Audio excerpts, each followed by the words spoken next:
Number 9. Thank you, Council. Catherine Coyle, Land Development. You asked me to report and appear and provide an update on the study and the hearing date that was scheduled in April 2007. If you recall, I believe it was in November, I had requested a continuance to January of this year, and Council decided to move it to April 12th, I believe is the date. I did confer with the legal staff, and if you do choose to move the date up, it would essentially render the other one canceled, and then a rescheduling and a renotice requirement it's approximately 3,100 to 3,200 people that would need to be noticed. It would be, the minimum requirement is regular mail. It would cost my division essentially approximately $1,300 to do so. And the last mailing that we did, it took about 6 people in my office about a little over 2 days to actually combine all the mailings, just for your information. Let me ask you a question. We did it in February. Would you have to renotice then? Because I know the It has to be a 30-day notice. Okay, because the neighbors have been saying they would like to do it February 12th or something like that. There's a 30-day notice requirement, and I believe there might be a publication requirement. So I was going to ask the clerk. I don't know what the cost is for the publication as well.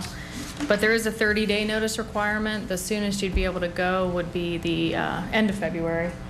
But as I stated, how long it takes to put the mailings together, I would ask for potentially the first week in March, just to make sure I can get a week built in so that I could actually get the over 3,000 letters out. Let me see if the representative here, is Mr. Gene Wells here? Would you come up and let's see what's going on? When is it set for? April.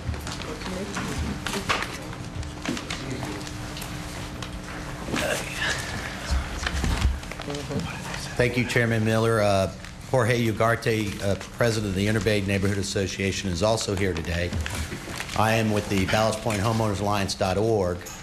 Council, on September 21st, you directed staff to renotice and re-advertise the first transmittal public hearing to the neighborhood, and also send a letter to the neighbors to tell them we're not going to have the September 21st meeting, that we're going to meet with the community. This was 5 months ago. They have not ever affected that notice that you directed them on the 21st, Council. So we believe that you could ask staff to renotice the hearing at a date that's good for you. We have asked for the 14th, 21st, or 28th, and have them renotice and advertise as you have previously directed, Council. I don't know if you recall, but myself and Mrs. Wells made a formal protest of the deficient notice in this action. And at this point, until staff does do the new letter with a good description of the script, of the text amendment changes, and a good map, that notice still has not been satisfied. So your direction to have the first transmittal public hearing and for them to do it. I know staff's very busy, and 31 mailings is quite a bit. I was able to put out 1,000 letters in one Saturday regarding this issue to my neighbors, and we have over hundreds of members who have joined the Ballast Point Neighborhood Alliance. So You will say February the 21st or 28th? 21st or 28th. That's not 30 days? The clerk is shaking her head, so that's not 30 days. I believe to reset your plan amendment is going to require a new resolution to be prepared. We also have to do the 30-day notice to the neighborhood associations and the surrounding neighbors. Plus, we also have publication requirements to meet. So what will be 30 days? You're probably looking at sometime in March before it can be actually So it would have to reset, be in because 30 they will days have would to be prepare March, a new Mr. Wells. resolution. Council, if I may. Sure. Council, this is a continuation of a transmittal public hearing originally set on September 21st, delayed to November 18th, then again delayed. Staff was looking for January 25th. We're not starting this thing all over. You have a very engaged and informed community. And I remind you, the Department of Defense in the city of Tampa is the petitioner here.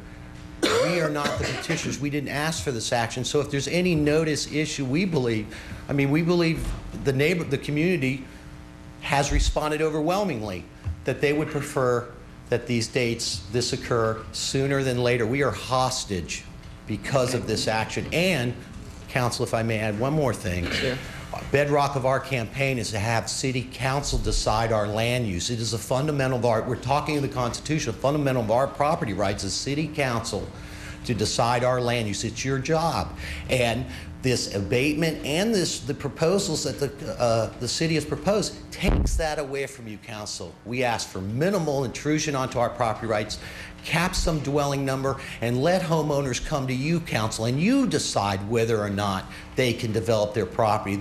Susan Reyes is a retired woman who's lived in Ballast Point since 1971, and she's being deprived of property rights she had on December 5th. I thank you for letting me speak. Okay, Mr. Harrison. Well, I guess it's really, at this point, it's a legal question. Yeah. What do we have to do the 30-day renoticing on this, since it's all just been continued all along? John McCurchie, the legal department, that's correct.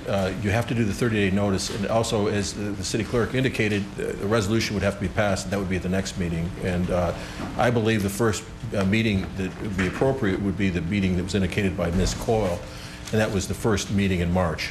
But that would still move it up a month and a half, minimum, month and 3 weeks. If you want to incur the cost of re-advertising and remailing. Okay, if we publicize, will we still have to do the mail out too? Yes, you do. So Yes, I have to do both of them? You got to do both, yeah. Mr. Harrison. I'm sorry, what was that meeting date, the first one in March? March. If you're looking at an evening session, your first meeting would be March 8th.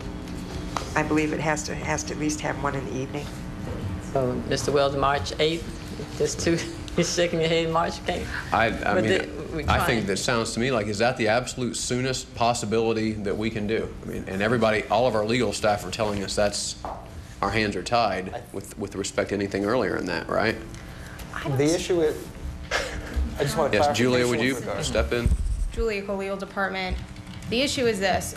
This has been a hearing that had been continued out on the record. So at this point, it has been properly noticed and properly continued out till I believe a date in April. So if you go with the date in April, you won't need to renotice, you won't need to re-advertise. At least that's my understanding, that that was all properly done, and I believe that was all properly done. If you want to do it sooner, then in essence, it's a new hearing, so you have to follow all of the notice requirements that would be required for any transmittal hearing, which is a 30-day mailed notice, the newspaper notice. You would have to do a resolution scheduling that public hearing. So really, your options are you can do it sooner, but the soonest we can do, from what I'm hearing, is beginning the middle of March, or we can wait and do the hearing in at the April date that was already continued from the previously noticed public hearing. Madam I Chairman. just want to clarify, if you want, you don't have to have an evening meeting. You can do it March 1. Oh, And I March checked with 1. Ms. Coyle, and she said that would be Okay, we're moving it up, Mr. sufficient Wells, time. March 1. Daytime, in the daytime. Can we compromise on that, Mr. Wells? Come on, come back up. it should be at 1:30.